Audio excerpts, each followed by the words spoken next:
Yes, I have learned so much, and I just want to help every, especially woman veteran. I want to help every veteran, but especially the women who don't understand. First, you're a veteran, and you need to know that.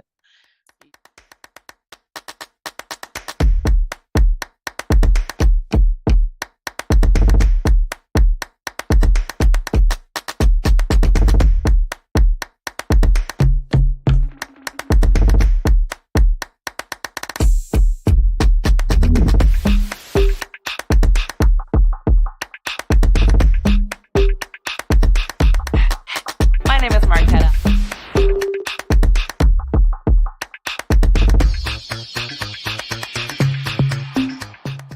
Welcome to She Served, Sheroes, the podcast.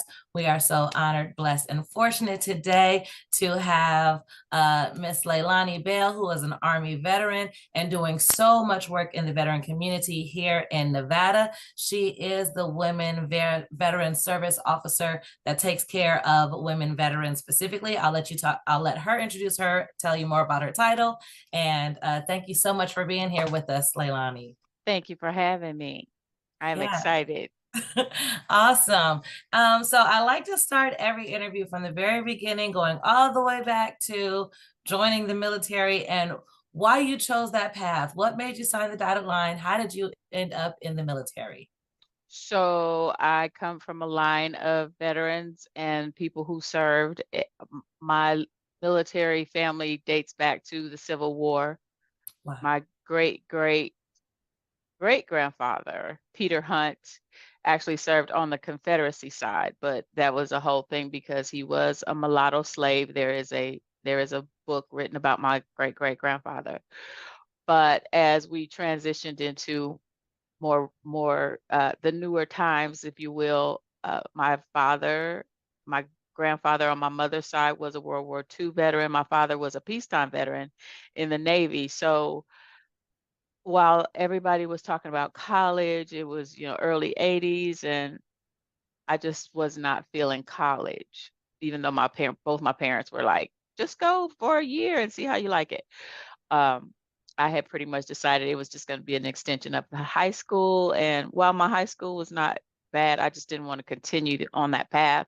I was ready to see the world. I was ready to get away from this little town I lived in California, in Los Angeles County.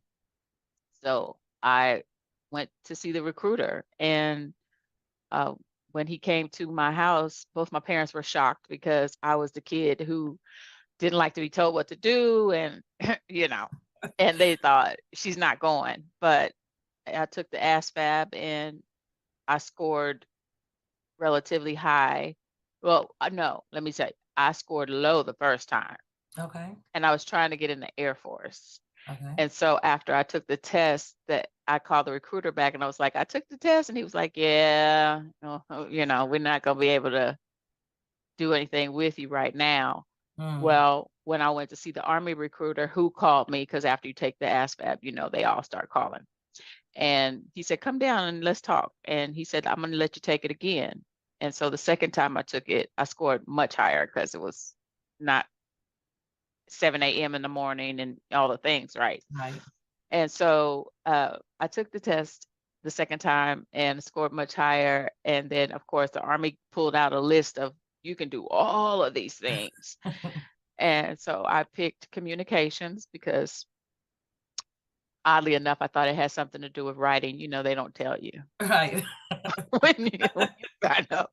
So I went into communications, right? And I went in on the delayed entry program. Back then, you could sign up early and swear in and think you in, but you're really not, but you don't know that. Right. So I went in on delayed entry 6 months before I graduated high school. Oh, wow. Yeah. So I was 17 when I went in, and when I swore in and when I went in. And so, yeah, that's how it started. I was but my parents had to sign for me to go because I was 17. And then, but when I made the decision, my father was super excited, even though I didn't go in the Navy. And I picked up where my father left off. I was a peacetime veteran or Cold War, we like to say, because there was a lot going on that nobody else knew about, but we did. And yeah, I loved being in the communications field. I was a radio teletype operator, Okay. 31 Charlie, that has since been replaced by the fax machine. And Mm. it was, we actually got to test the first fax machines when I was in Oh, the wow. military. Yeah. Listen, So, when you said 80s, I'm like, 80s where? How was it yeah. possible for you to join the military in the 80s when you were born in the 80s? But Love it. Yeah. So my job, well, went to school, got through basic. I sometimes I say by the skin of my teeth, I had some issues that caused some what we say invisible wounds, invisible wounds. scars. Yeah, in Mm. basic training, and so I almost didn't make it out, but I was bound and determined, and then I did get out on time and went on to school. And because a woman in the military who's never had any brothers and only had a nurturing male family, my uncles, my cousins, no brothers at that time, uh, my father, like all these men were nurturing. So when I get out here by myself, a 17-year-old female in the Army, and not expecting what, I ended up dealing with, I ended up married before I got out of AIT. So Mm. a month after I turned 18, I was married in the Army to Wow. another soldier. Right. And then Yeah. so you're able to be stationed together. Yes. And We had a baby. mm-hmm. And so that at the end of my first enlistment, it was you can stay in, but you got to give up custody because you're both in the military. And yeah, back then, But you were married, and even back then, if you were married, oh even wow. back then, because Gulf War was on its way Mm-mm. during that time, and I think they could. I don't know if it was just standard at that time, but that was what happened. And so I made the choice to be my son's mother and to be a military wife. And I got Okay. out of the military and went to work for the Department of the Army Corps of Engineers when I was in Germany. Oh wow. Okay. Yeah. So how long were you there in Germany? 3 years, 3 wonderful years. Tried to stay, but Okay. it was time to come home. So I came back to the States. When you came back to the States, where did you come back to? We were stationed, they had just reopened Fort Drum, New York. Snows 8 months out of the year up there. And I'm a California girl, so I'm just like, what in the world? Right. But yeah, we were there for 3 years too, and lived on base. And it was like I said, they were reopening the post, so there was nothing in this little town Mm. around it. And everything we did, all the activities were right there on Fort Drum. And so were you still working on base at that point as well?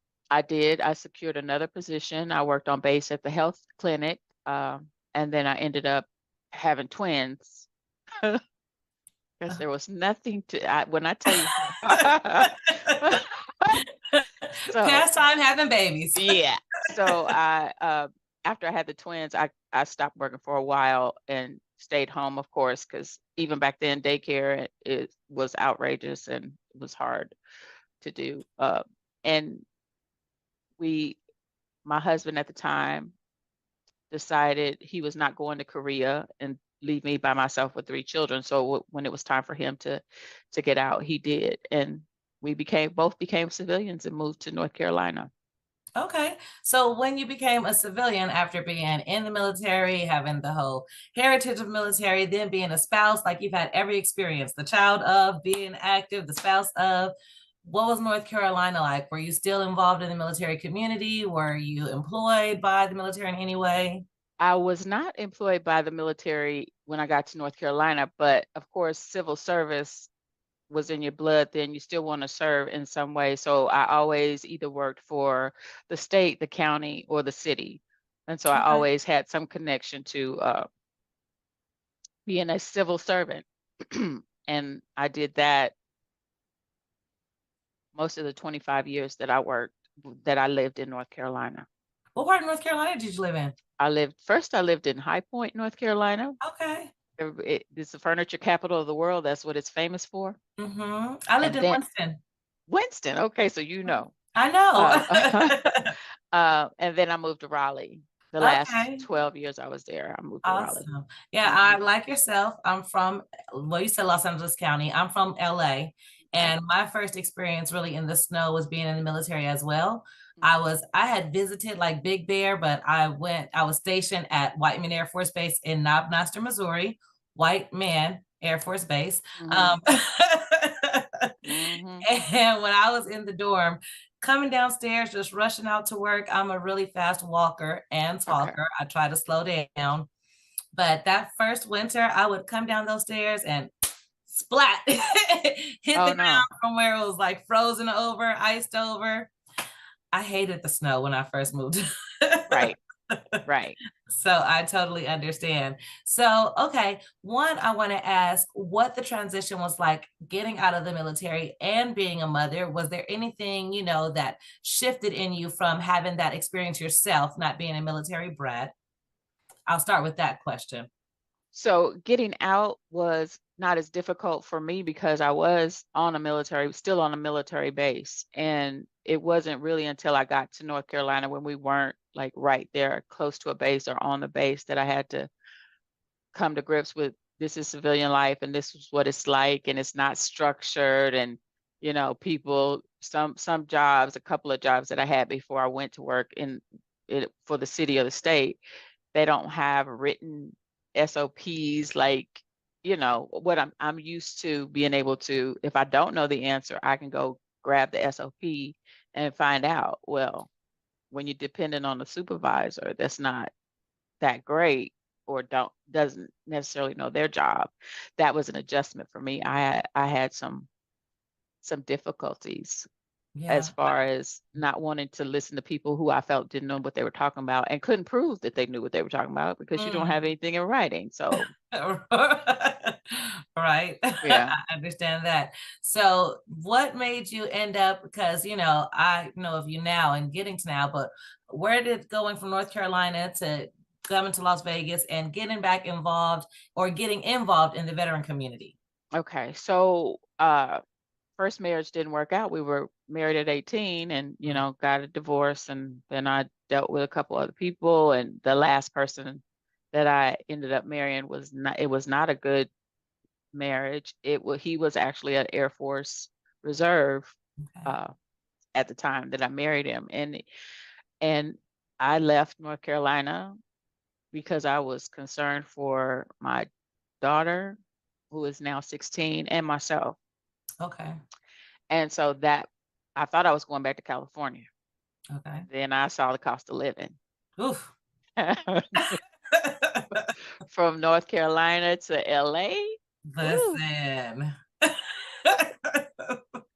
I said, and people still, I go to California whenever I get a chance because it's not, that far of a drive, which is great. Right. But before I transitioned out here to Vegas, everybody was saying, "You coming back to Cali? Come on, And I was like, I can't sleep in my car. And y'all, Right. I every, remember I transferred from North Carolina to Los Angeles with my job, and my rent doubled. The place yeah. that I was living in at that point, I was living in Pilot Mountain, which is Hmm. near Mount Airy, North Carolina. So really in the middle of nowhere. And my townhouse was, almost $1 a month per rent. Right, right. And so then when I was going to LA, the place that I found was twice the rent. And Yeah, I got a cost of living adjustment with my job, but it was not twice the salary. yeah, right. It- so it's funny because I bought a home in North Carolina before I left. My mortgage was $900 a month for a Wow. 4-bedroom, split level, three Wow. bath, like yard, the whole nine. So Yeah. when I got here, it wasn't as bad. I've been here, it'll be 8 years this year. Okay. And it wasn't as bad as it is now, but it was still, of course, a difference. Mhm. And now it's pretty outrageous, but I'm going to use my veteran benefits, and we'll Amen. talk more about that, I'm sure. Yes. Yeah. Yes. We definitely want to hear about that. So when you got here to Vegas 8 years ago, what was the plan? The plan was to work for the city of Las Vegas, the county of Clark, or the state of Nevada. And Okay. and I did not apply for anything other than those three. Okay. and ended up my first state job was with the welfare office, Department of Welfare and Supportive Service. And that was I love that job, but I learned a lot working with the state that, sometimes it's just as long as you sit here, you'll move up, not necessarily have people skills or any other kind of skills. And so I thought to myself, well, I'm going to try the private sector because Okay. I hadn't done that in a long, long time. And I ended up working for a company called International Market Centers, which is now, they've changed their name to something else. And I left them last November November 22. And I left them because the private sector is so different. I mean, it wasn't that they didn't know what they were doing. It was they were trying to get all they could and out of you. Mm. And so they had me traveling, luckily, to the High Point because that's the furniture capital, and they do the market there, and they do a market here in Vegas. A lot of people don't know that, but so I had that because I lived in High Point for so long. They were like, "Oh yeah, you can go to High Point." So every 6 months I was going to High Point. Then they added Atlanta, and Mm. so I would be in Atlanta, High Point here, Atlanta, High Point here, and I still have this, this minor child. Yeah. So I said, well, I guess I'm gonna have to go back to the state and find an 8 to 5. And I started seeking, and as they say, the universe will give you what you need, God will give you what you need. And I was looking and I saw veteran service officer. What is that? And I started reading the job description, and I was like, that's the same thing I was doing at the welfare office, but it will be for veterans. So I Mm-hmm. got super excited. And I Okay. just applied, not knowing, I applied for a few things at that time. And I got the call. Um, and they had two positions. They had a veteran service officer and a woman's veteran service officer. So I thought, well, surely I'm supposed to work with women. And I accepted this position. And it's been a little tumultuous because it is the state. Mm-hmm. And when I first started working as a women veteran service officer, I had to train to learn how to do claims and be a VSO first. And then Right. they added the women's program manager coordinator piece. And they said, okay, I hope my sound is not messing up because the phone is ringing. Okay, good. You've been here for a month, and now we need for you to plan a women's veterans conference. Wow. Okay, so just jump right in head first. So this was December 2. 2022, Mm-hmm. right? And so they said, "Hey, you're going to work with the Guard. They have a team. They want to have a conference. We want to have a conference. You're just getting here. Let's collaborate with them." And I thought, "Thank God." So I connected with them. Great team, the J9 team. The Air National Guard folks were phenomenal, and we had my first Women Veterans Conference was at the Santa Fe, Mm-hmm. I was and you were there. I was. So that it was good for me as quick as it had to happen. I think it came off really well, but we did hear from the women veterans who said we want our own and we don't want to have to deal with the other stuff that goes with having a military conference because you have a lot of men and women who have been through things that a lot of us don't want that setting.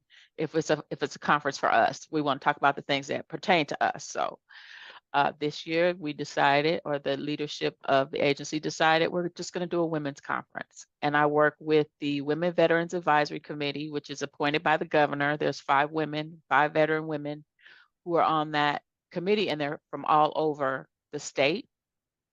And they meet quarterly and they talk about the things that pertain to women veterans in the state, what women veterans need in the state, what we want to see happen for women veterans specifically.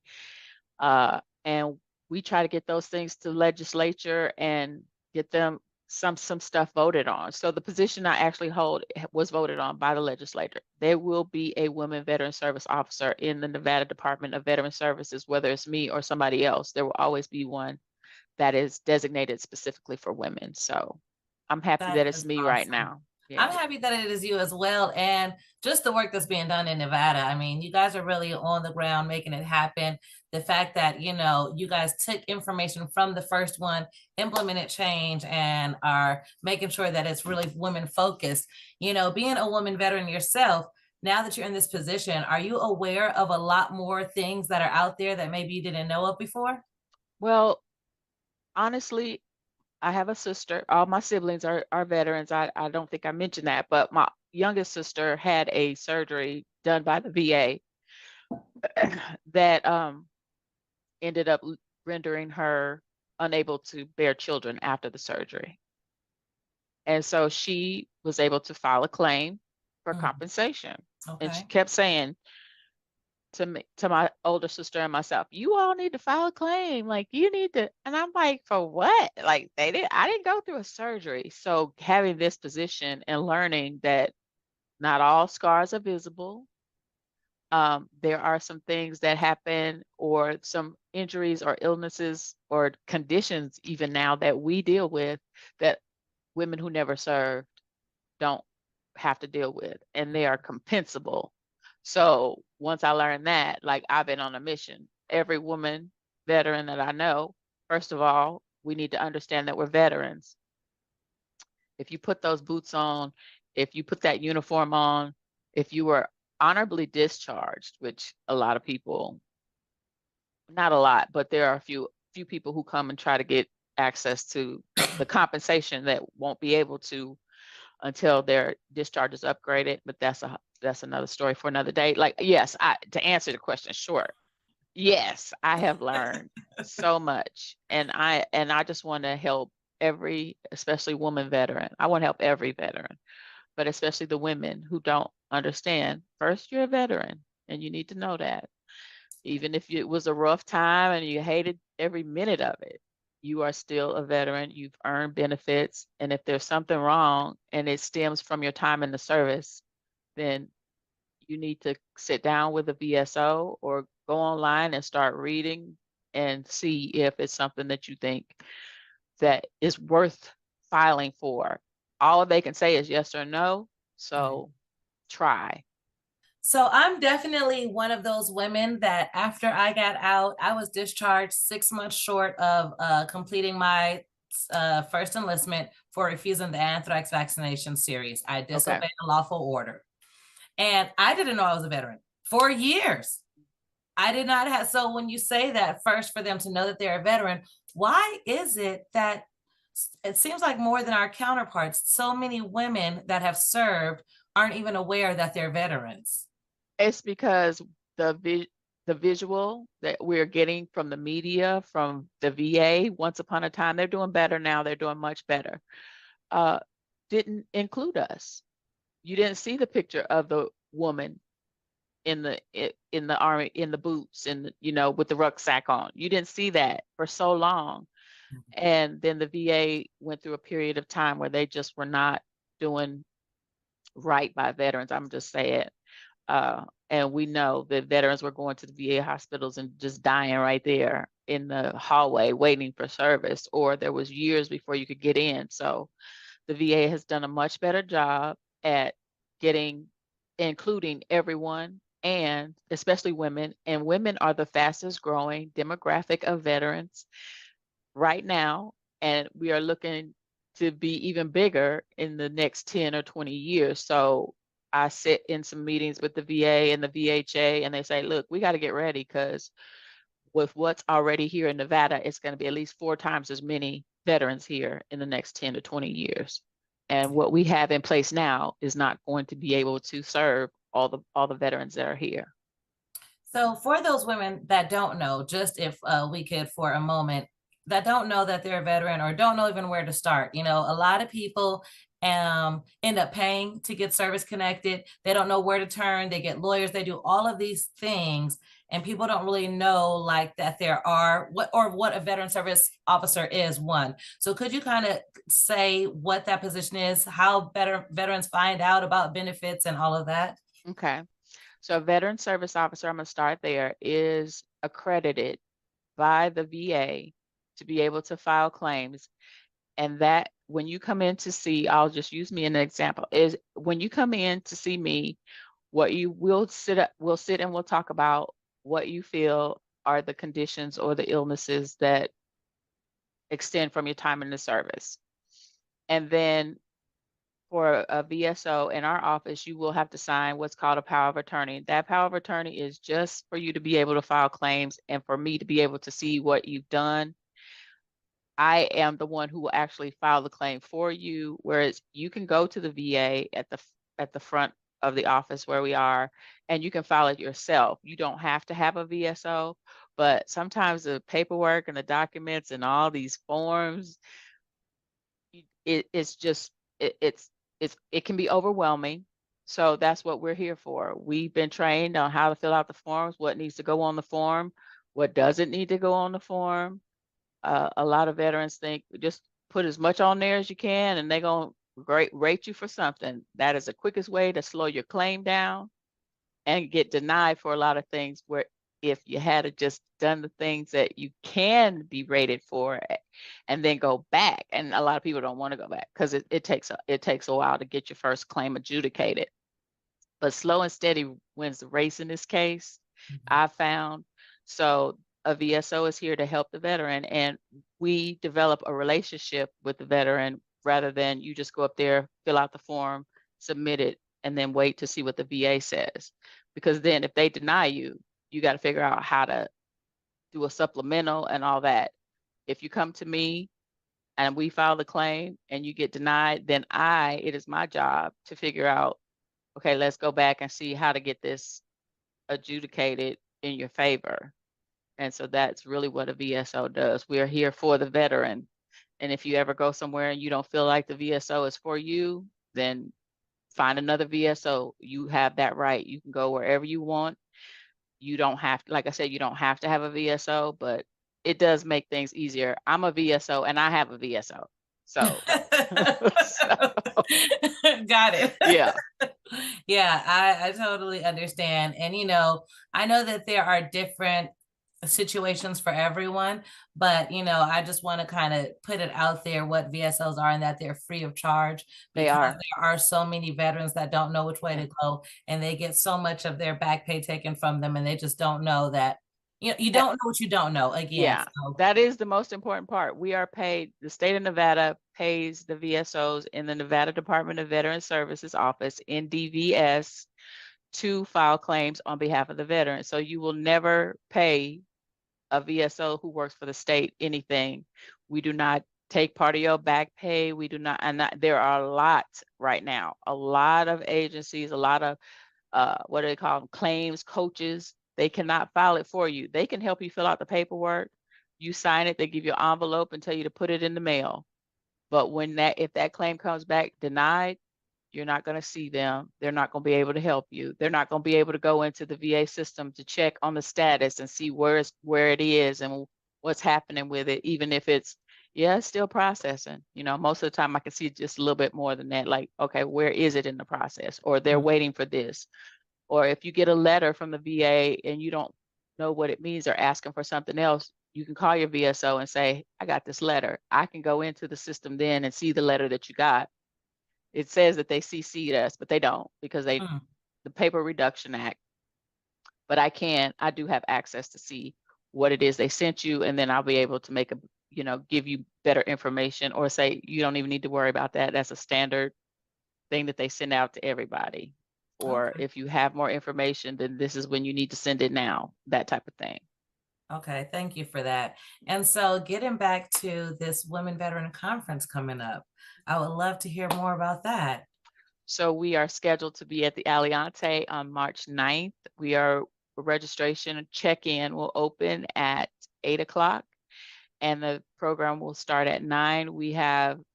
I'm not going to reveal the speakers today because we are still moving some pieces around, But I will say Phyllis Johnson from the Women's Military Memorial in Washington, D.C. will be here to talk to us about that. And our theme is empower, educate, and elevate. So that's our goal for the day. Like, and we want, the women veterans to come out, enjoy the day. We'll have continental breakfast in the morning. We're going to give you lunch in the afternoon. There's going to be door prizes and raffles and music and laughter and all the things that women veterans need when they get together. And a bunch of resource tables for anything you may need resources for. Yeah. Get your plug in, girl. She's gonna be here with us and with her table. And and I am excited I have really worked hard to vet the exhibitors, because we go to conferences, veteran conferences especially, and it's the same people all the time talking about the same thing. There'll be some of those people there because some of that is necessary, but I have kind of weeded out some of the tables that I never go to. I'm sorry if anybody's listening, but yeah, I understand. and we have kept that number down too, because a lot of times you go into these places, you have all these exhibitors, and it's more exhibitors than actual attendees. So we try to make sure we have a good balance and viable options for resources that we can go to and say, hey, what do you do? And the exhibitors will have an opportunity to speak during the conference to give us your 3-minute elevator speech and really hit them hard. Tell us what you do and why we should come by your table and see you. Okay. Not just because you have good swag, but Got you. Awesome. Good deal. Well, also last year at the conference, you guys had a space where women could get clothes. I remember I got one of the raffles. You guys had like the door prizes. I really liked the tables, the way they were themed, and then there was a space where I don't want to say in case you guys do it this year, but there was a way to kind of find an envelope and get a prize. And I was able to get one of those prizes to a very, very nice restaurant. So again, yes, thank you again for that. And just the connection for me, I've been in here in Las Vegas for 2.5 years. I had a very abrupt start. I'm not sure what you know about me. I lost my husband 4 months after I moved here. I had just gotten here. So it was like I literally had no one, and starting completely over from the absolute lowest moment of my life. I'm a South Central girl, so right. I think I'm pretty tough. Yeah. But when I lost my superhero, I didn't think that I was going to be able to stay on this planet. Right. And it is the veteran community that has welcomed me with open arms. Like I said, I didn't know I was a veteran until I had found a hardship in life years ago, about 15 years ago. And that's when someone kind of told me, like, you are a veteran, girl. You need to ask for help because it's out there for you. Yes. And I had no idea. But this time when I was in Las Vegas and I was going through this, I knew immediately I needed therapy, immediately. Yeah. And even though I hadn't had good experiences with therapy at the VA, I just started researching and I found Wounded Warrior Project. And I was able to get extended therapy. I don't really like to advertise it too much because they say 12 sessions, but that was not my experience. Right. Right.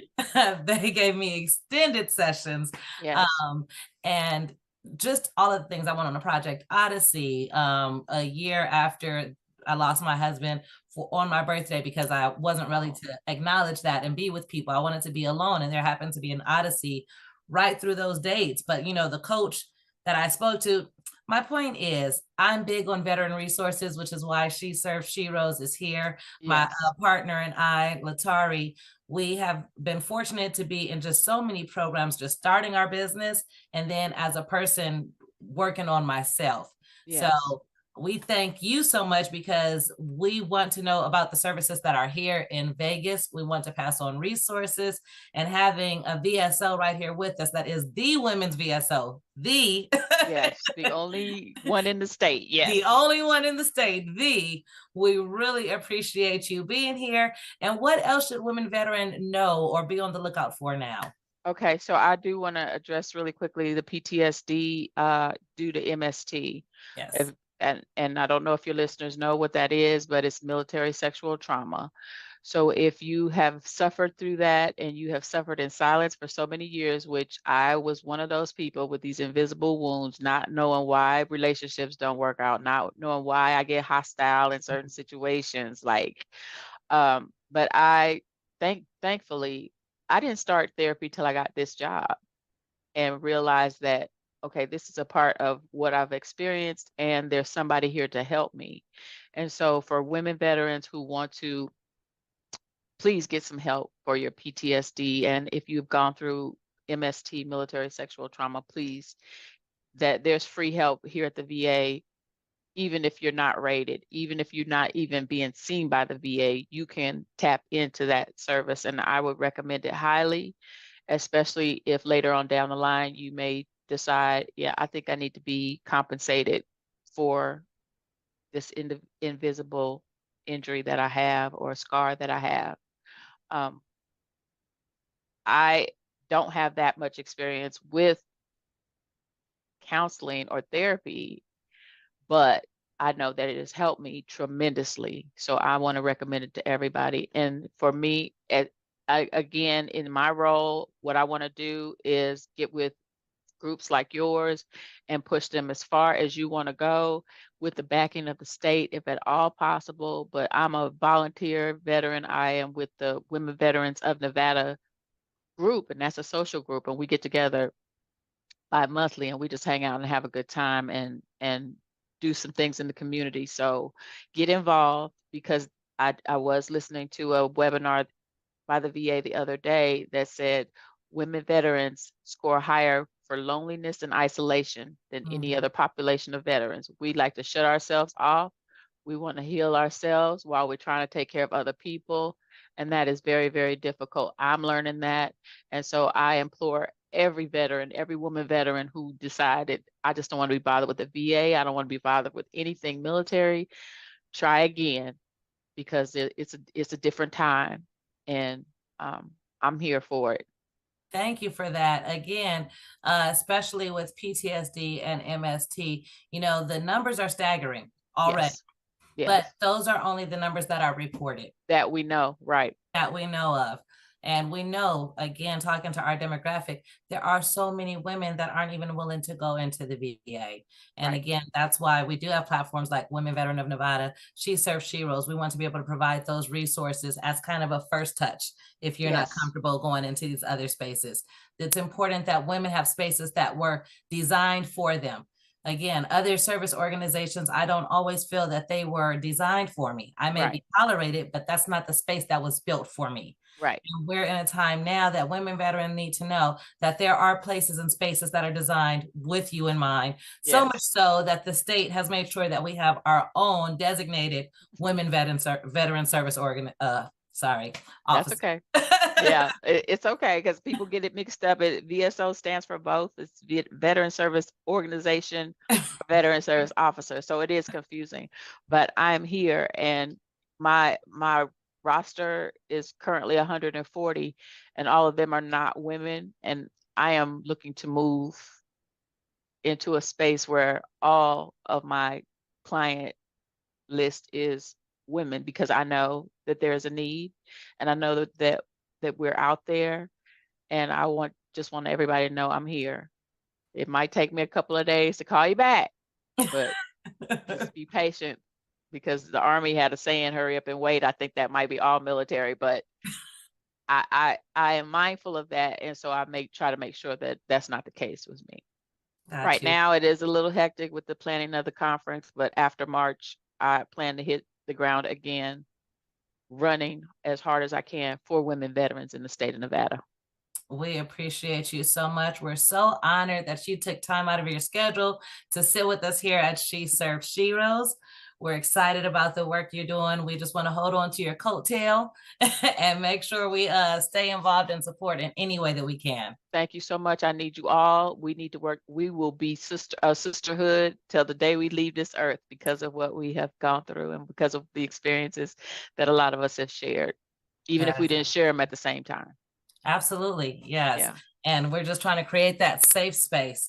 So again, LaLonnie, we want to thank you so much. Any women that need to reach out, please reach out. How would someone get in contact with you?